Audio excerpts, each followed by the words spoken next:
Oh, it's been a absurd week. I have some things to share about the good and bad things that have happened around the world in the JXC network. But it's always interesting. It's always interesting being a rights activist.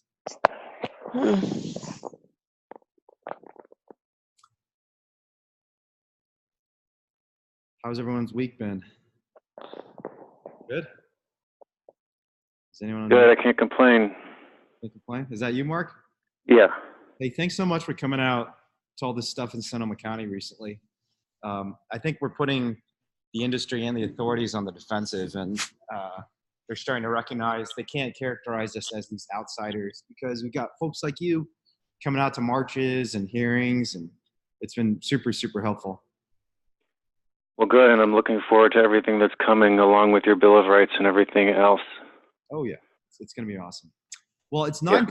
Why don't we get started? And there are just three things I wanted to talk about today.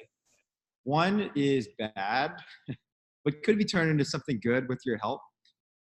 The second thing is good, but could be turned into something bad if we don't get help. And the last thing is just kind of mixed, and it's a conversation about vegan activism and consumer change and what DXC's position is on veganism, because you've probably heard a lot of things.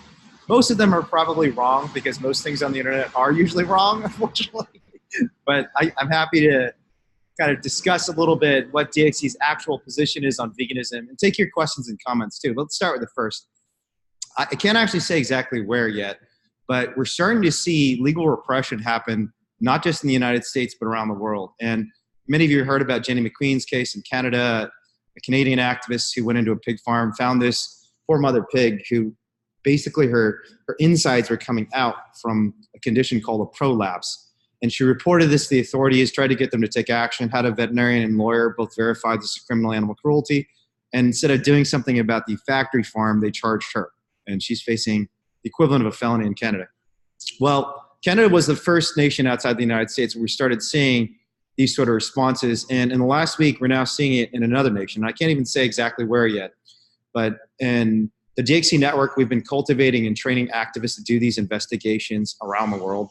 They come to the Animal Liberation Conference or the ALWC. They learn about how to investigate farms. They also learn about how to handle legal repression.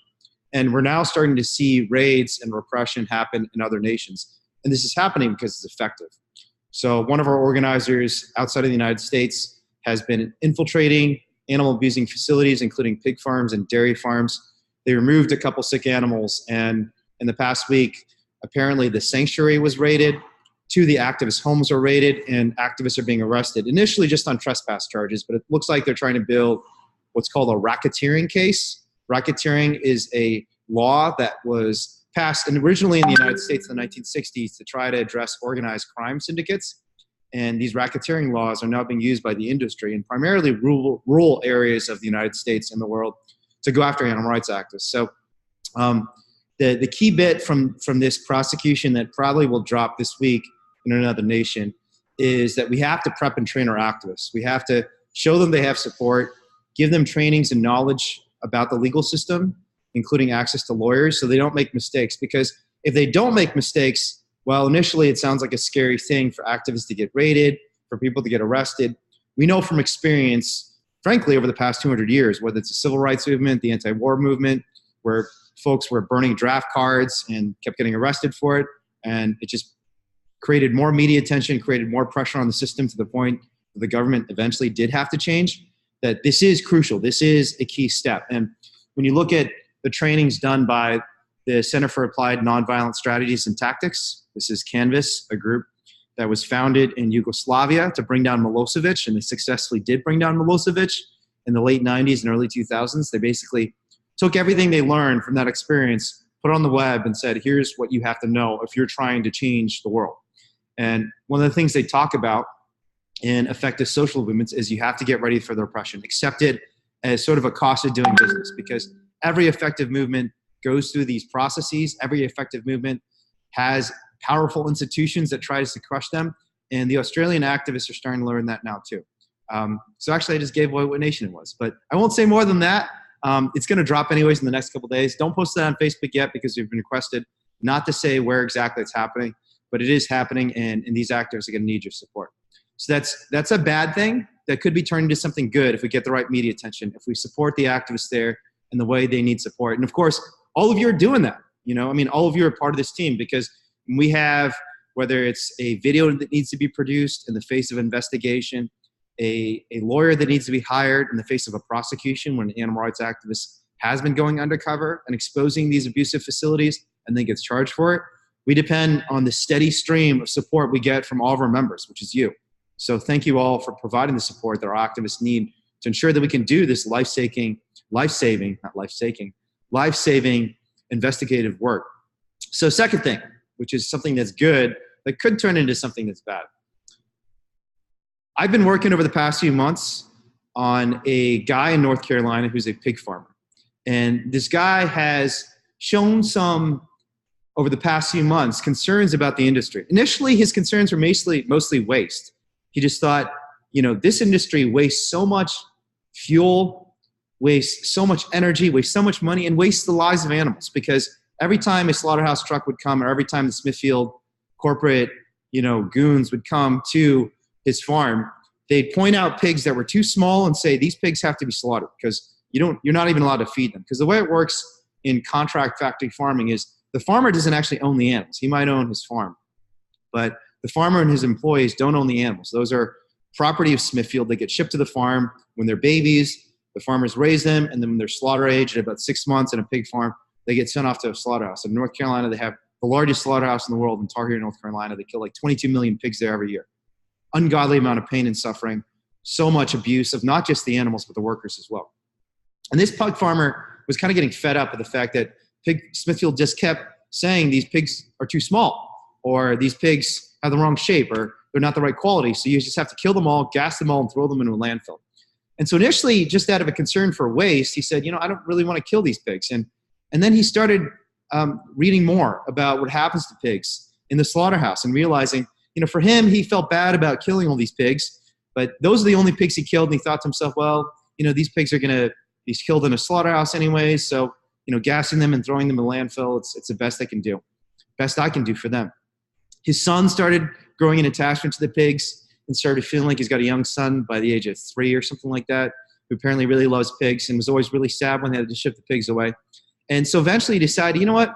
Why do we keep throwing these pigs into landfills? I should just give these pigs to animal rights activists. There are people out there who love these pigs, just like my son does, and so I want to give some of them away. And so some animal rights activists in North Carolina got in touch with him, who were connected with us, and he did give some of the pigs away. And he did this partly just out of a concern for waste. He said, this company is just telling me I have to throw these pigs into a landfill. I mean, someone wants to care for them. Why not give them away? And partly because his empathy was growing, his compassion for these animals is growing. And what happened as a result of this is pretty shocking. Because he gave away some of these pigs that Smithfield had basically asked him to throw away, to throw into a gas chamber and throw away, they charged him with multiple felonies. And he got sent to jail for a couple of weeks because he didn't have the money to bail himself out. So this poor pig farmer who had been killing pigs, unnecessarily for years, he's been in the hog farming industry basically his entire life, who's got a young son he's trying to support, is now in jail, has lost his contract, and has nothing because he gave some animals to animal rights activists. And Smithfield said, you didn't have the right to do this. We don't want any animal rights activists to contact any pig farmers, and basically punished him for merely talking to animal rights activists because the company was concerned about the stories animal rights activists could tell with these 40 or so pigs that were rescued from Smithfield, right? I mean, what sort of company, if, these were garbage animals. This is garbage that they just wanted, they basically said, we don't want this, throw this garbage away. And for giving that garbage away, garbage in the industry's eyes, he faced these felonies. And that was a breaking point for him. He reached out to these animal rights activists and said, hey, this is happening to me because I gave you these pigs. What do you think I should do? They immediately put him in touch with us because some of them are DXE folks. Some of the folks who took the pigs actually were at the Animal Liberation Conference last year and were trained in how to do rescues, how to do storytelling, how to get effective media. And so I've been talking to Brad now for the past couple months. His name's Brad, working on him, talking to him about how Smithfield is a vile company to the local human population, to the farmers themselves, because his story's not isolated. There are other farmers who have been punished by this massive corporate giant, just like he has. And obviously the animal rights activists themselves. And one thing that Brad and I have in common is that we're both being prosecuted by Smithfield for rescuing animals. We took some piglets, tried to give them a good life because they were otherwise going to end up in a garbage can or a landfill. And we tried to give them the life they deserve because we had some compassion. And I told Brad, you and I are in the same position. You may be a white guy from North Carolina who's never hopped on a plane in your life, never stepped out of Western North Carolina. I think the only other state he's been in is Tennessee, and only the eastern edge of Tennessee, the border of Tennessee and North Carolina. He's never been in a plane. He's never been outside of his community. He doesn't have all the fancy technology we have in the Bay Area. He's never been in the media. He's not someone who wants to be in the public eye.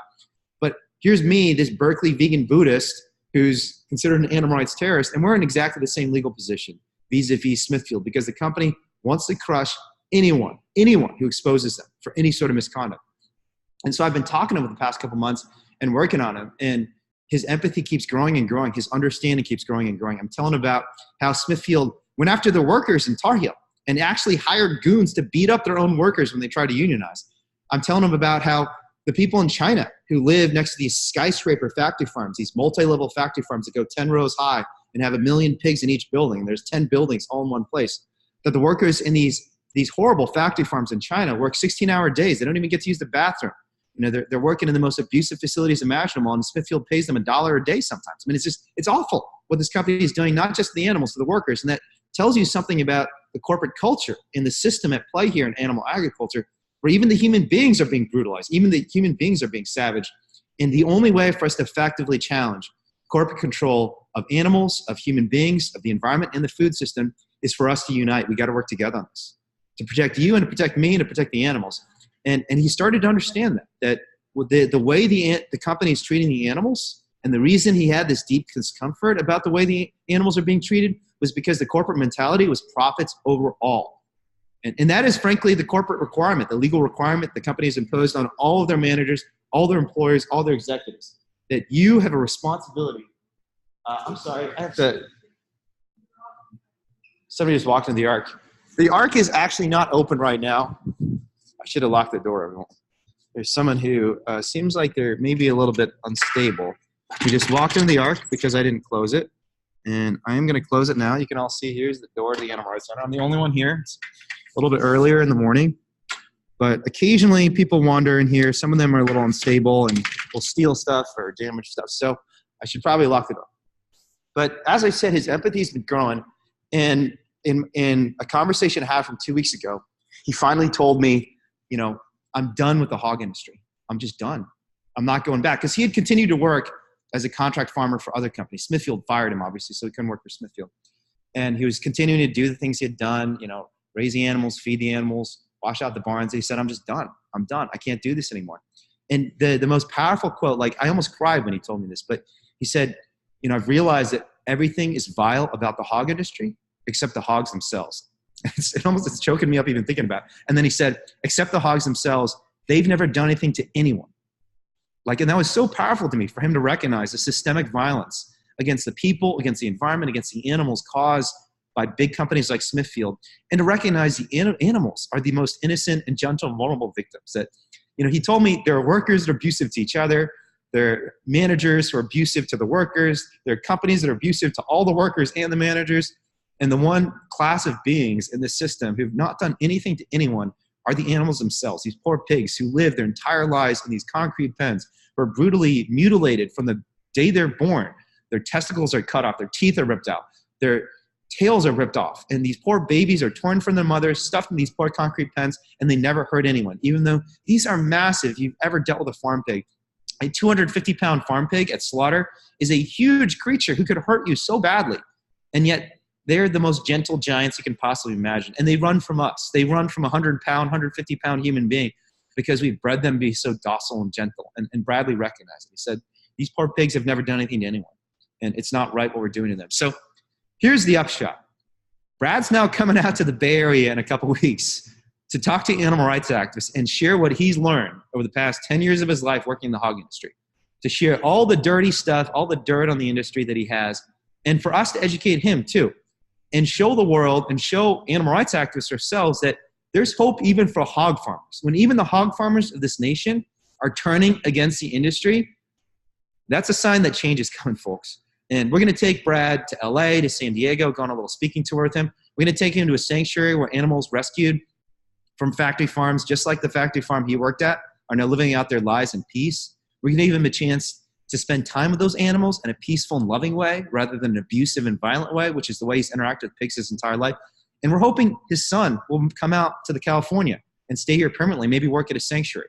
And what a powerful story that would be for this hog farmer who was targeted by the industry for his compassion to 180 degrees turn around and say, I don't want to work for the hog industry anymore. I want to work for a hog sanctuary. And I want to help the animals, not hurt them. And again, just even thinking about this and thinking about the powerful emotional conversations I had with them is almost making me emotional again, because it's just such a powerful transformation and just such a big gap culturally, religiously, geographically between myself and him. Yet we have this deep connection, and it all comes back to compassion for animals, right? And that is compassion, that principle, that belief, that feeling is a feeling that all of us have, even the hog farmers of this nation. So that's good news. And the bad news is it's going to happen very last minute, and we've got to schedule and book rooms and venues and promote in Southern California on a very short notice because we're trying to do it before he has a big hearing in May and before the ALC. And one thing, again, that helps this is our donors, our members. Like, we would not be able to fly him out here. He doesn't have the money to fly himself. We would not be able to book rooms and speaking events in Southern California, in San Diego, and Los Angeles. We would not be able to promote the event properly and make videos. We're hoping to make videos. We're hoping the New York Times is already interested in this story. A documentary maker is interested in coming out. Sean Monson, the director of Earthlings and Unity, is interested in interviewing him.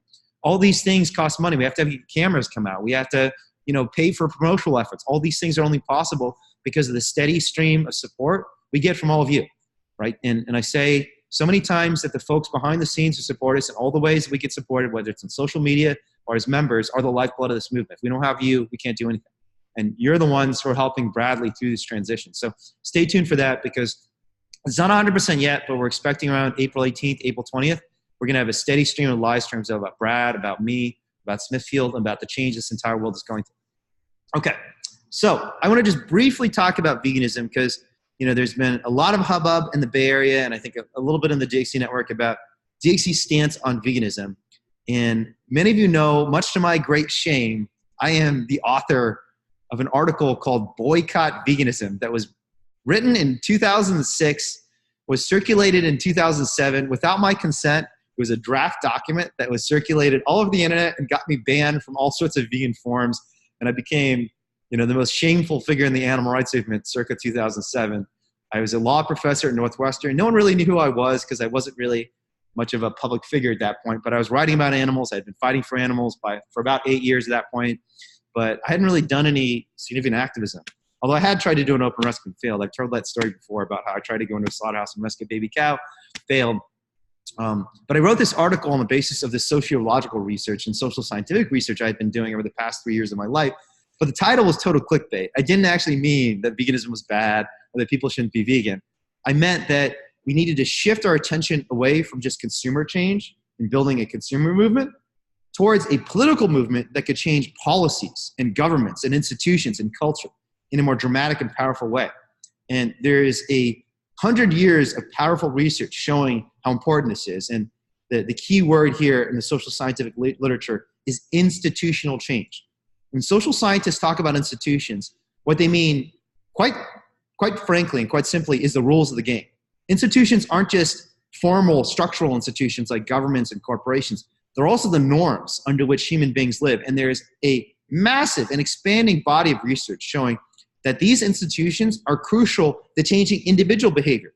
That even if your goal is to make people vegan, people are not changed by individual persuasive efforts. They're changed when institutions around them change. And there's groundbreaking work on this by a Harvard scholar named Solomon Asch, who showed that human beings, while we like to think of ourselves as very independent and very independent-minded, we often just do what our social norms tell us to do, what our culture tells us to do. And that's why it's not as if everybody in India became Hindu because they just independently decided, there's 7 religions out there and I just pick Hinduism, and everyone in the United States picked Christianity because there are 7 religions out there, major religions, and I'd just rather pick Christianity. There's something about the social environments in which we live that dictates individual beliefs and behaviors that we ultimately undertake through our lives. And changing those institutions, those norms, the social ecosystem in which people live is often much more important than trying to change individuals and their own beliefs and behaviors.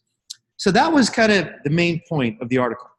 But it also goes to the history of social movements and how in the anti-slavery movement, initially in the 1830s, William Lloyd Garrison, which many of you may know, was probably the most famous and effective anti-slavery activists in history, initially started his movement as a consumer movement. They started it as what they called a free produce movement. The idea was, let's starve the system of economic support. Let's convince people one by one to boycott slave products by, instead of buying cotton from a slave plantation, buying cotton from free labor, and which is why they called it free produce. It was produce that was produced through free labor. And for 10 years, they slaved away. I mean, they literally worked so hard on trying to convince people to buy these slavery-free products, and they got nowhere. They made no dent. And it wasn't until they realized, we need to stop targeting consumers and start targeting the government. Start targeting the biggest plantations in the world that have so much power and influence that are shaping the way ordinary people think. And if we don't build that political movement, it doesn't matter. It's kind of like trying to run, into a wave. Like, you can run as much as you want into the wave. The wave's going to keep crashing against you over and over again. If you really want to stop the wave, you just got to build a dam. You got to build a wall, right? You're not going to be effective just individually trying to run to this huge tidal wave that keeps crashing into you, washing you back to the beach. You have to do something structural. You have to build something that has infrastructure and capacity beyond what each individual has that stops the entire wave. And that's what William Lloyd Garrison realized in the 1840s.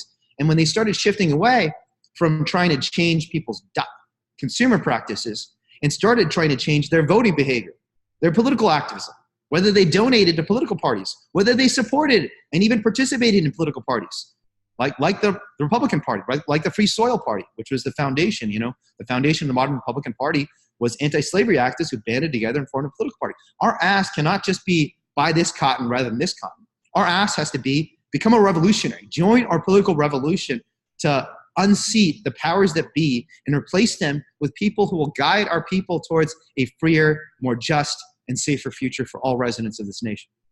So that's a long way to make the point, which is that at DXC, we do support veganism. We love vegans. All of our leadership is vegan. Every single one of our chapter members and organizers who sticks around more than a month is vegan. We also believe that we have to include people, regardless of whether they're vegan or vegetarian yet, in this political movement, because the crucial thing we need to change to liberate animals from suffering and violence is not people's diets, but rather the institutions that surround them, the government, the culture, corporations, school systems, hospitals. And all these things that we need to change can only change if we get people's social and political support, right? And that doesn't matter. It doesn't matter whether they're vegan or vegetarian. Some of the most important supporters of the legislation we passed to ban fur in San Francisco and now in California are not vegetarian and vegan. Right? Katie Tang wasn't even vegetarian when we first got to know her. Glenn Greenwald was still eating fish when we first got to know him. A lot of these people now have subsequently become vegan and vegetarian, but it was important for us to recognize they had something important to contribute to the animal rights movement, even though they themselves were not vegan or vegetarian yet. Okay, so that is a 20-minute kind of synopsis of what's happened over the past month and a 5-minute synopsis of DXC's theory of consumer change and why we care or don't care about veganism and consumer change. So now is probably the time for me to open things up for everyone and see if anyone else has any comments, questions, or thoughts. So what do you all think? What's on your mind? Everyone can unmute themselves, so feel free to do so if you want to ask Wayne questions. And I'm seeing some really great comments. I'm seeing someone, Galaxy A5, saying, I'm all choked up about this too.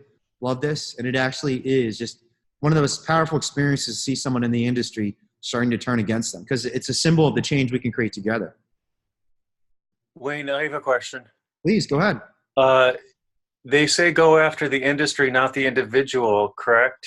But what is the definition of the industry? Would a restaurant owner be the industry? What is the definition? Yeah, honestly, even an individual on the street can be part of the system, part of the industry. And so, but I think our main point, and we talk about this in our open rescue training, is the bigger and more powerful the individual entity at issue, the more systemic it is, right? Monetary power, political power, cultural power, whether it's a celebrity who wears fur. It's a lot more effective to go after a celebrity who wears fur and has 10 million followers on Twitter than a grandma on the street. It's a lot more effective to go after Donald Trump Jr. for shooting animals than, an indigenous person who's hunting deer with his bow and arrow, So the bigger and more powerful the entity is or the individual is, the more systemic it is. And so when we say go after institutions, go after the industry, the bigger the target is, the better off you are and the better narrative you're going to be able to tell to the world. Because if you do target the old grandma on the street who's wearing fur, first of all, people are going to start seeing you as a bully, which is frankly, one of the greatest threats to social movements. When we can be caricatured as violent or aggressive or hostile or terrorist even, that's when we lose, because the public immediately dismisses us and says the government's efforts, the industry's efforts to shut these people down are justified, because after all, they're going after that old little grandma who's wearing the fur coat. That's not cool. The second thing it does is, if you go after the little grandma rather than Saks or Bloomingdale's or Canada Goose, then you're not actually showing it's a systemic problem. People can easily dismiss, okay, that grandma's wearing fur. That has nothing to do with the world as a whole. Well, if you go after a multi-billion-dollar company like Canada Goose, people understand why this is a systemic problem. It's not just about one grandma. It's not just about one guy who's being an asshole, shooting at an animal in his forest. It's about a bigger systemic, cultural, political, economic problem that requires many people to work together to change. And because at the end of the day, for us to actually end factory farming, to end animal agriculture, we do need to change that entire system. We need to be honest with people that it's not enough to go after the local restaurant owner. We got to go after the Smithfields of the world. We have to go after the head of the Department of Agriculture, Sonny Perdue. We have to go after the head of the Department of Interior. We have to go after Bernie, frankly. Bernie is progressive in so many areas. He takes hundreds of thousands of dollars from the dairy industry and has supported the Farm Bill, which sends over $100 billion in subsidies to factory farms every single year, and not every single few years with the Farm Bill. So we have to hold the most powerful institutions and people in this country accountable and avoid getting into arguments with ordinary people. Because a lot of ordinary people, if you told an ordinary person on the street who drinks milk himself, do you know Bernie wants to send $100 billion of your taxpayer dollars to factory farmers to basically, support dairy farms that should be shutting down because they're economically failing? And these are big factory farms too. It's not even ordinary people anymore. A lot of these are big companies. Do you want corporate subsidies, corporate welfare for big factory farms? Even your average milk consumer is going to say, heck no. That just increases the price of milk. That's bad for me. I don't want to be a part of this. I don't want my tax dollar. My income should not be going to corporate welfare. So we can get ordinary people's support, even against progressive politicians, if we frame these policies as bad policies for the entire nation, which they are. That's a good thing. They are. They're not just bad for the animals. They're bad for ordinary people, because ordinary people don't want to see their taxpayer dollars going to support animal abuse. Any other questions or comments? I have a question. Yeah. Carol? This. Am I on? You're on. Is this Carol? Yes, it is. Okay, I have two questions. First of all, I watch a lot of cable channels, and I've seen a couple of ads, I believe by the Humane Society and by PETA, where they actually are able to show little clips of factory farm footage. And the whole thing is that if people were slaughterhouses were glass, people would stop eating meat. Is there any way to get these kind of ads on main television?